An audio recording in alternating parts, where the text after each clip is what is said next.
Hello everyone, welcome back to the sbre. In today's video, we're taking a look at the 2019 Halloween horror movie Candy Corn. Candy Corn tells the story of 5 people who bully a guy on Halloween and accidentally kill him. And just when they thought they got away with it, he comes back to life and starts hunting them down. Watch the video till the end so you don't miss out on anything. Now just sit back, relax, and enjoy. The movie starts in a typical small town, where a group of friends is sitting in a dingy diner talking about their Halloween plan. But their plan isn't what you'd consider normal, because like every year, they were planning to bully a local kid named Jacob Adkins who is an outcast. Mike was planning on roughing up Jacob where he works at the local carnival, but Steve and Bobby were a little reluctant to do anything out in public, suggesting they go to his house like always. Mike was determined going to his workplace would be more fun, and it didn't take him long to convince the other two. Steve's girlfriend Carol was also in the group listening to everything. She is shocked how easily they are planning to beat up someone. She tries to talk Steve out of it, but Mike tells her off, saying it's been their tradition since school. Carol was disgusted that Steve would join in on something so childish and asked him to leave with her, and when he doesn't, she gets up and leaves. Mike warns Steve that he better not quit because his girlfriend disapproved. Steve waves Mike off and tells him he would join them later. The next scene shows a man named Gus talking eagerly on his phone, trying to convince the person on the other side to spend Halloween with him. When he sees Mike and Bobby, he excitedly asks them about their Halloween plan, and when Bobby lets slip that they were hazing someone, he becomes insistent that they let him join them too because he is too bored in this town. Mike immediately refuses, but Gus threatens him that if they don't let him join, he won't give them their drugs, and Mike immediately agrees. The scene shifts and we see Jacob sitting in his living room staring at a blank TV eating candy corn out of a Halloween pumpkin bucket. It becomes clear that Jacob is not entirely sane. He suddenly gets up and leaves his house on a bike. He was going to his job. Later that evening, all 4 of them, including Carol, are hiding behind RV trailers and in the tents waiting for Jacob to come. Carol is very nervous and she makes another attempt to talk Steve out of this, but then he hears Bobby's voice calling for him and leaves. Outside, a man named Dr. Death was lecturing Jacob about being late. He was the owner of the carnival, but after seeing how timid Jacob was, he gently told him to get his act together if he wanted to join them on the road. So, it becomes clear that Jacob wants to escape the old town and start anew,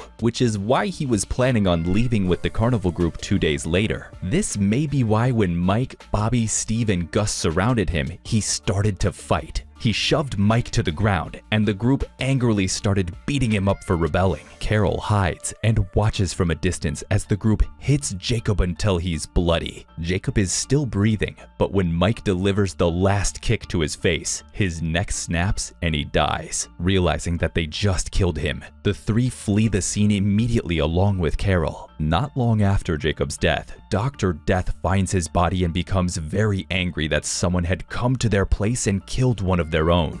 Back at Mike's house, we see that the 3 are very unapologetic about killing someone, especially Mike, who keeps insisting that it was Jacob's fault for resisting, and the others agree, saying it was all in self-defense because technically Jacob hit them first. Carol is in disbelief after hearing them and storms out of the house. The next scene shows Dr. Death staring at Jacob's dead body before he pulls out a mask and a book. He put the mask on Jacob and started performing a ritual to bring Jacob back to life. By the end of the ritual, we hear some growling noises from Jacob and realize that the ritual worked. The next day, Carol goes to the police and tells them everything that happened last night, but begs them not to tell anyone that they heard the story from her. The town's sheriff was Mike's father, so he tells everyone to keep quiet until he investigates the case. He goes to the carnival and inquires about Jacob, but Dr. Death tells him that he was fine, just badly beaten up, so they sent him home to rest. Relieved that Mike didn't kill anyone, he lets everyone know that Jacob is still alive. He also decides to visit Jacob to get his side of the story. He knocks and knocks, but no one answers. After a while, he gives up and leaves. Back at the diner, Carol is ordering her coffee when Mike comes up behind her and accuses her of ratting them out to the cops. He warns her to keep her mouth shut. She becomes intimidated and leaves.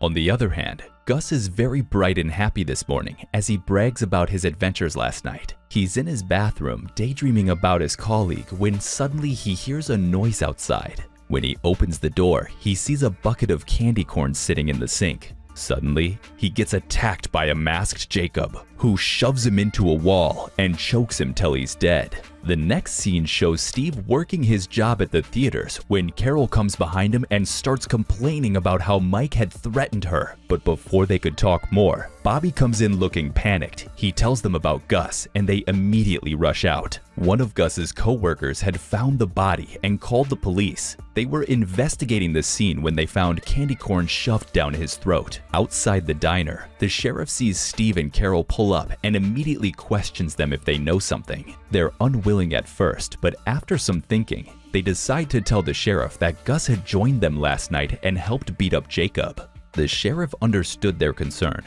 but assured them that Jacob's murder was totally unrelated to their last night's activity. He further says it might have something to do with drugs, leaving Steve and Carol frustrated that they won't take their concern seriously. Everyone is tense and gathered in Bobby's house when Mike storms in and ridicules them for thinking that Jacob could kill Gus. He tells them to relax and forget about everything. After seeing how unconcerned Mike was, his friends decide to do the same and forget about the incident. Bobby is home alone when he hears a noise from outside his room. He goes to check when he sees a Halloween basket full of candy corn sitting at the end of the hallway. He's cautiously walking towards it when Jacob suddenly appears and shoves him into the wall. He then reaches for his spine and pulls it out of his body, killing Bobby. The scene shifts and we see that the sheriff has gone to question Dr. Death again. He's suspicious of the carnival because weird things have been happening since its arrival. He inquires about Jacob again, and Dr. Death reminds him that he's still recovering at his home. He wasn't able to get anything out of Dr. Death and was about to leave when an officer reported to him about Bobby's death. He goes to investigate the scene and finds candy corn shoved down Bobby's throat. After this incident, the sheriff finally realizes that something was very wrong and puts curfew on the whole town, also blocking all the entry and exit roads to keep the killer in. The sheriff warns Mike not to leave the house till he figures out who's killing these people. He tells him to inform his friends to do the same. Steve and Carol are making out when they get a call from Mike informing them about the curfew and how their Halloween party has been canceled. They don't really care for the warning about staying home and instead go to the theater where Steve works. The sheriff was back at Jacob's house, and this time he decides to break in when there's no answer. He along with another police officer investigate the place. They don't find Jacob in there, but instead discover the rotting body of his mother. At the carnival, Dr. Death is confronted by all his co-workers who demand to know what he was up to. He proudly reveals to them that yes, he brought Jacob back to life, but he had only done that to teach the unfair world a lesson.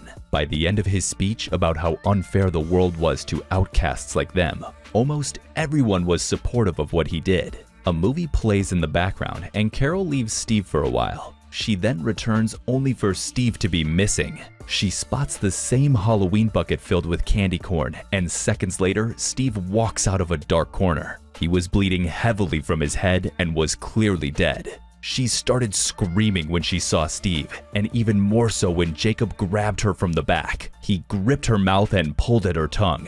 After some struggle, Jacob managed to rip Carol's tongue clean from her mouth, instantly killing her. Jacob was walking back when he suddenly collapsed. Dr. Death immediately rushed to him and revealed that because Jacob was still new, he needed blood to survive. After he finds out that Steve and Carol were dead too, the sheriff immediately calls Mike and tells him about his friend's death and pleads with him to stay home and keep the window locked. For the first time, we see Steve show emotions other than indifference as he breaks down on the news of his friend's death. He was angry at Jacob, and despite his father's warning, he leaves the house to find him. He reaches the carnival and yells at Dr. Death to come out. He blindly searches for him when one of the carnival members sneaks behind him and kills him. The scene shifts to the sheriff, who arrives at his house only to find that Mike is gone, and when he turns on his light switch, he finds Dr. Death sitting in his living room. One of Dr. Death's helpers sneaks up behind the sheriff and knocks him out.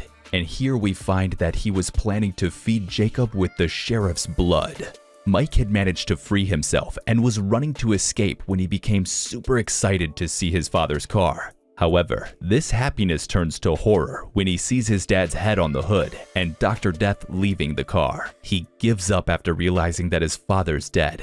And then we see Jacob appear behind him, taking a hold of both his arms and pulling them out from his body. He then proceeds to pull all of Mike's teeth as he screams in agony. In the last scene, we see that the carnival had moved on to a new city, where Dr. Death was showing a customer a necklace made out of Mike's teeth. That was it for today, guys. We hope you enjoyed the video. What are your thoughts about this movie? Would you watch it? Have a movie you want us to recap? Let us know in the comments below. And don't forget to leave a like and subscribe to our channel for more videos like this.